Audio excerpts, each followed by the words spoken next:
like he was in front of the D'haran soldiers. He does his little appearing trick. Yes. And everybody overacts like it's a goddamn soap opera.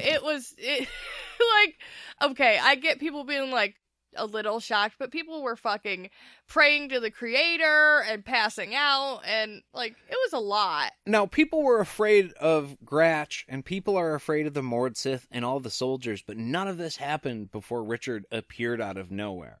Like, they weren't panicked and praying to the creator and like taken aback by Gratch.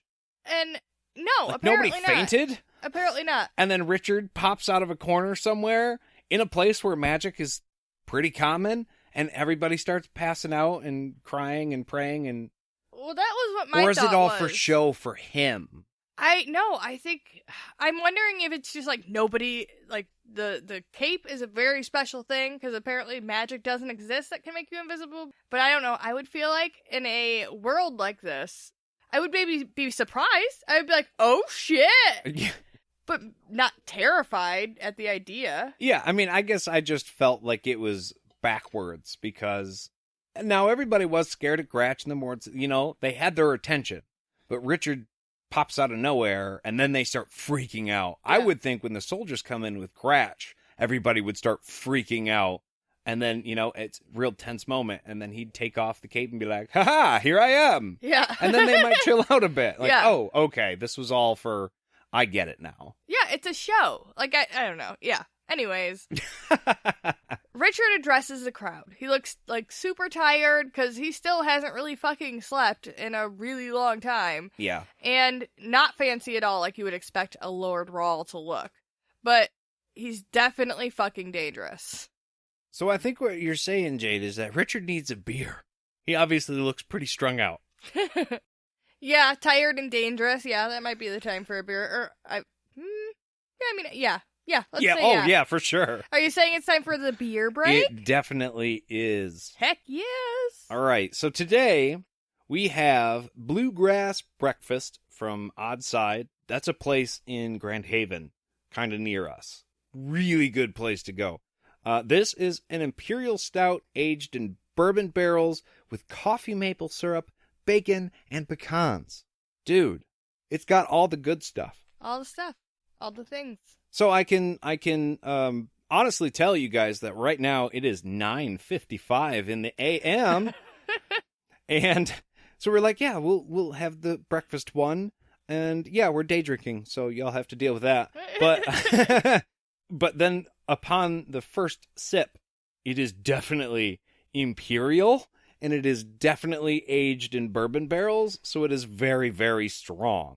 Yeah, it says breakfast, but maybe it's not a breakfast beer? Maybe more like afternoon breakfast for lunch or dinner type. But it's good. Oh, yeah, it's very, very good. I'm not trying at all to say that it doesn't taste delicious, because it absolutely is. I also like blueberries next to raspberries. But yeah, just very bourbon forward, I guess I would say. Maybe you need to just have like a big ass plate of breakfast shit in front of you while you drink it. So like you have like waffles and pancakes and eggs and bacon to soak it up. All the thick, syrupy, bacony goodness. Yeah. Fuck yeah. Although eating syrup while drinking this beer would... That would be a lot. Yeah. That would be a lot. Yeah. It's a lot. But yeah, again, blueberry breakfast. It is delicious. Find you some. You'll understand what we mean, but you'll definitely enjoy. So we are going to finish this one up, and we will be back right after this. Hey guys, Nate from All the Things, and I want to talk to you a little bit about 4 Acre Freedom. So 4 Acre Freedom is a family-owned and operated one-stop shop for everything that you're probably already looking for. They've got vinyl-laid shirts, they've got hoodies, and don't forget your beer koozies. Those are, like, essential. We have some, actually, with the All the Things logo on it, and they look pretty sick, just saying. They've got custom-made rings and jewelry, which Jade and I also have, and they're fucking badass. We got these ones. You guys. It's like stainless steel, but then there's a core. Jade's has, like, meteorite in it, I think mine's got like dinosaur bone in it, and they glow, and it's like they're fucking cool. I can't do it justice with a microphone. You guys really have to see it. Again, we are going to post these on our Facebook page so you guys can get a better look at them. They're awesome. He can do custom woodwork and signs. Like, you want a badass grace or a quote, or even like a picture of something from the book, he can do that. He's got a thing that just like, it'll etch it all out onto wood, real fucking cool. You get exactly what you want every single time. He can do leather work. You want a custom sheath for your knife, or perhaps your sword of truth.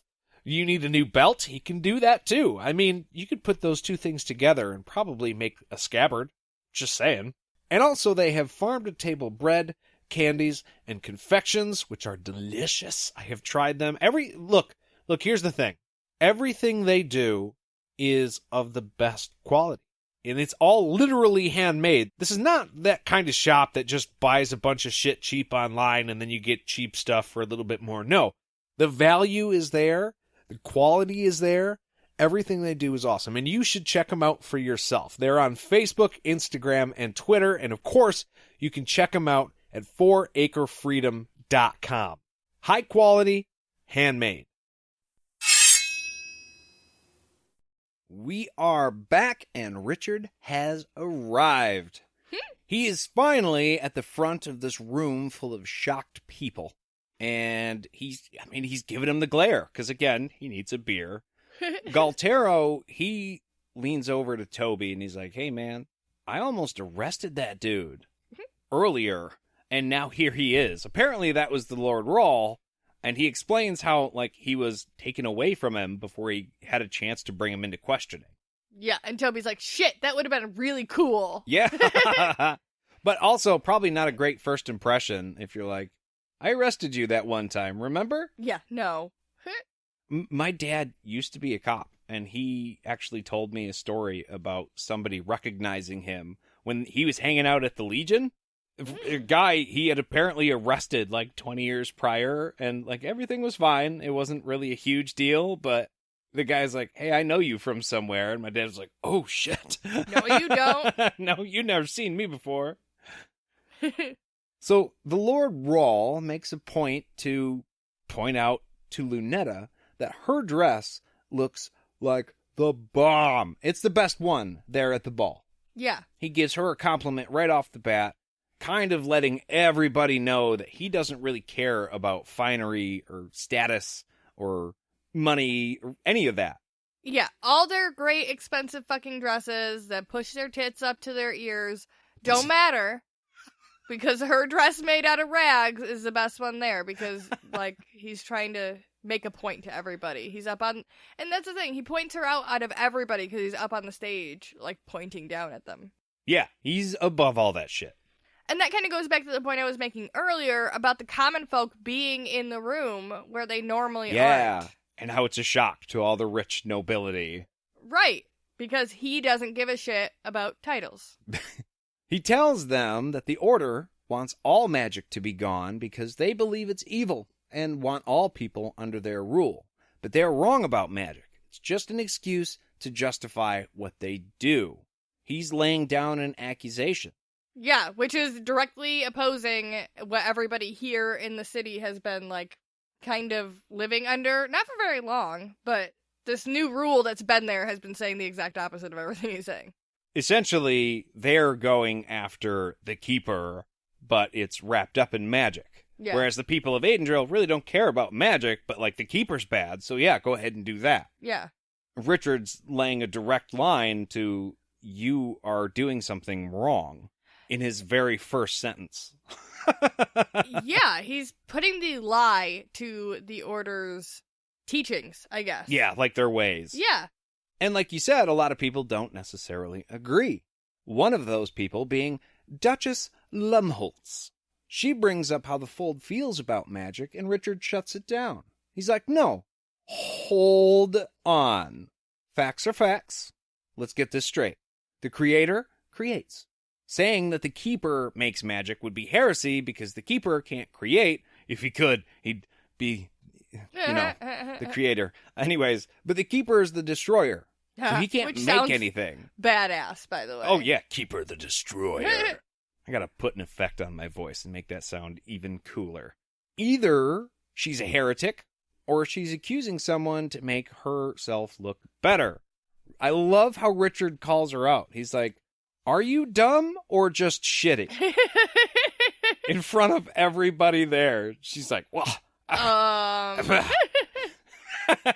She's quiet right away. I'm like, oh, okay. Well, technically, she probably is kind of shitty, because her and her husband are both Keltans. Keltans, with a very clear A. So the Duke, he speaks up, which, okay, this stuck out to me. He tries to say that the Order is all about unity and peace, and Richard's like, hey, they already had that shit. But he doesn't defend his wife at all. The Lord Rawl, right, was just like, are you lying or stupid? And he didn't be like, hey, fuck off, don't talk to my wife that way. Not even, like, okay, I know Richard's in charge here, but still, we're all nobility here. You should defend your wife. You should defend your partner, period. But, like, what gives, man? I think he said something like, tricks with words are one thing. Like, he was trying to say, like, just wipe away everything that Richard had just said by saying that Richard was, like, playing fancy with his words. So he just blows it off. Yeah. Oh, okay. But still, like, I don't like him. I think it's just because both of these people are supposed to be kind of shallow. Yeah. And there's not supposed to be sympathy with these people as the reader. No, they feel very important themselves. They think that they're going to be in a high place here, and so right, they're in line. Something is like threatening that a little bit, and that's why we're seeing like the side of them a bit. But there's nothing really to them. Right. I mean, they're players, but they're kind of side characters too. Yeah. So it's like, yeah. But Richard says that Duke Lumholtz's argument about the Order being about unity and peace is fucking bad anyway. Like, look what they did to Ebonicia. They destroyed that place. And again, with this previous point, like, there was peace. You guys are creating war by coming over here.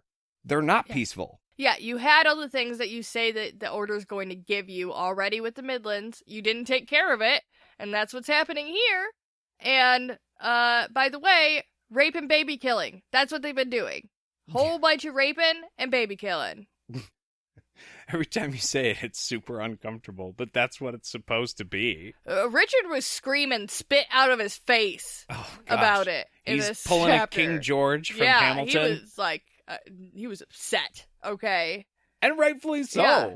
But, like, because they did that, that is putting the lie to everything they're saying.